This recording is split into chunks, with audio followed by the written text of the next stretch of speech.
Question be now put. We'll say aye. Aye. To the contrary, no. The ayes have it. The question now is that Minister's amendments set out number 223 be agreed to. As many of that opinion will please say aye. To the contrary, no. The ayes have it. The question now is that Part 1 as amended stand part. All those in favour please say aye. Contrary, no.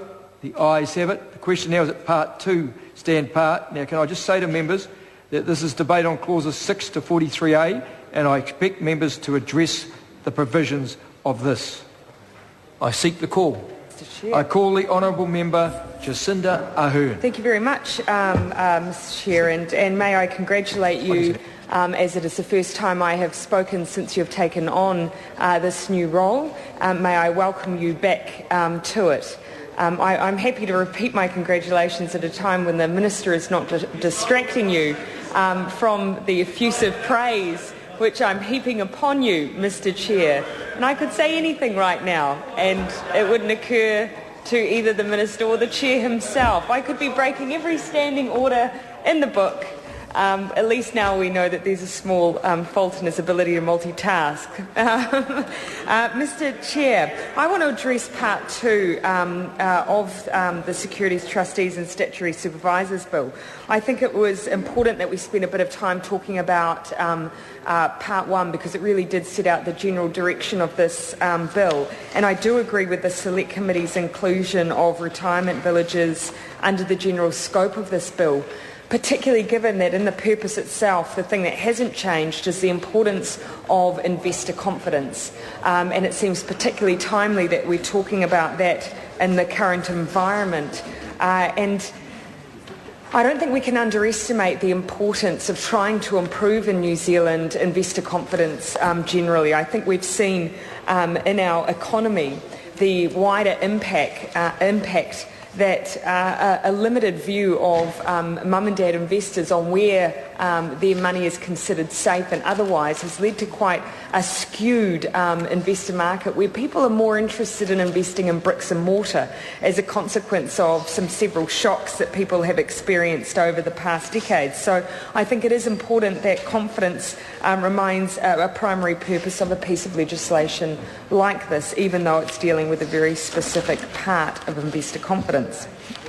But I do want to carry that through in my brief contribution today on Part 2 of this bill. And given that I'm the first to address this part, just to give a very brief overview, under this part, the bill sets out the requirement to be licensed and to comply with a licence, removes the automatic statutory approval for the 6 trustee positions. Sets out that a trustee, statutory supervisor or unit trustee must hold a licence that covers the debt security, participatory security or unit trust to which the appointment relates, and a licence holder must comply with every condition imposed on that licence. It seems all relatively straightforward and a bit of a given, but of course the legislation always must be clear in this regard.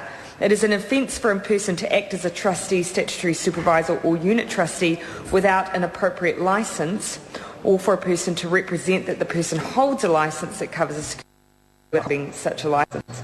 But I think where it gets a little bit interesting is subpart 1 clauses 9 to 18, which is around decision on application for licences. Now this is where the bill empowers the Security Commission to licence persons to be trustees when it comes to debt securities, statutory supervisors, etc.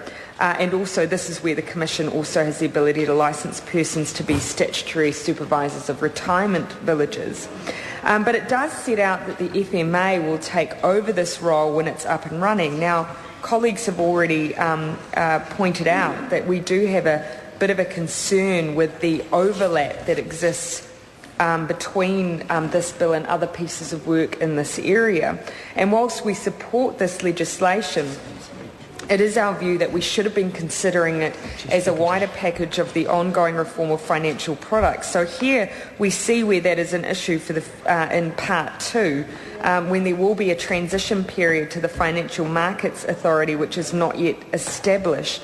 And I think I would have liked to have seen this all to have been contextually debated, rather than us talking about setting it out in provisions here in Part 2 and then having to look at a transition period, particularly when also the Securities Act review is not yet complete. So disappointing that we can't do that coherently as one wider debate. Because I do think actually the issue with this, the Commerce Committee itself has drawn out with the fact that licences are issued for 5 years, but the Commerce Committee recommended that this be extended to 8 years to avoid uncertainty for issuers. Obviously, uncertainty when we're dealing in markets like this is an issue. So if the Commerce Committee saw that it was good enough to extend the period of licences, why weren't we holding that rationale for the fact that for the transitory period where the FMA will later take over responsibility? If it was all about certainty, that should have held all the way through. I call the Honourable Nanaia Mahuta. Thank you, Tēnā koe. Thank you, Mr. Chair. Can I also congratulate you on your role as Chair in the House and on this particular debate. I intend only to take a brief call and really highlight some of the issues that have led to Labour's position in supporting the bill. First of all, at the heart of this bill, I think the way in which the Minister opened his introductory comments in saying that the bill is intended to protect the interests of investors. We certainly understand, and in the current economic climate and as a result of the collapse of financial markets, you do need to improve and strengthen legislation to ensure that investors out there are able to be protected in terms of the assets and the investments that they make. But at the core of this, there are some essential responsibilities of trustees that the bill comments on and aims to strengthen. Firstly, trustees capable of performing their role, can they perform their functions effectively, and they should and must be held accountable for any failure to perform their functions as trustees. And I think if you drill into the essence of what this bill is about, it aims to provide some protections and put some measures in place to achieve those particular outcomes. So I can say, in terms of Labor, that those are reasons why we're particularly pleased to support its intent. In Part 2, in particular, I want to comment on two aspects of that. Part 2, clauses 24 to 26 around the issue of monitoring and enforcement. Licence holders must report at regular intervals between 6 and 12 months from the issue of the licence and once every 6 months after that to the Securities Commission, particularly concerning the licence holders' compliance with the terms of trustees and deeds of participation, continued compliance with the requirements of eligibility to hold a licence. And anyone who's been a trustee understands that part of their role and function is to implement the terms of a trustee. So that's a very important role. I have often had discussions with people who undertake the role of a trustee and struggle with getting their heads around the terms of the trustee and what their actual responsibility is, and that actually takes some education, self-education on their own part to read the trustee, but secondly to understand their full obligation as a trustee in implementing the intent of that trustee. So I think ongoing monitoring and enforcement in this area can only be a good thing. The other part that I wanted to comment on was variation and cancellation of licences and the removal of trustees in Part 2, Subpart 2, clauses 30 to 43, where the bill enables the Commission to vary a licence before the expiry of a licence without the consent of a licence holder. One important reason I understand for this is because how material change of circumstances is defined. I would appreciate some clarification from the Minister in terms of leading his thinking around this particular change and clarifying for my own part, as I wasn't a member on the Select Committee, how he envisages this to improve aspects of the roles of trustees, because I think for my part, again, I would appreciate that clarification from a minister who certainly has his head around these types of issues and the level of detail and the intent of the change. Part of this change also identifies that apart from extensive powers to vary licences, the bill also gives the Commission powers to remove trustees and cancel licences. And again, just by way of asking a question to the Minister, if he foreshadows that this could be problematic. If not, if I'm raising an issue that is completely on a tangent, then I'd be happy to be corrected. But where there, it seems to me that there's quite a huge power there to be given to the Commission to be able to remove trustees and cancel licences. But I can only suspect that is in direct relevance to the way in which the trustee may not have carried out their duty and obligation with regards to the rest of the Act. And I see the Minister nodding, so in some part by some great fortune, my inclination was correct on that part.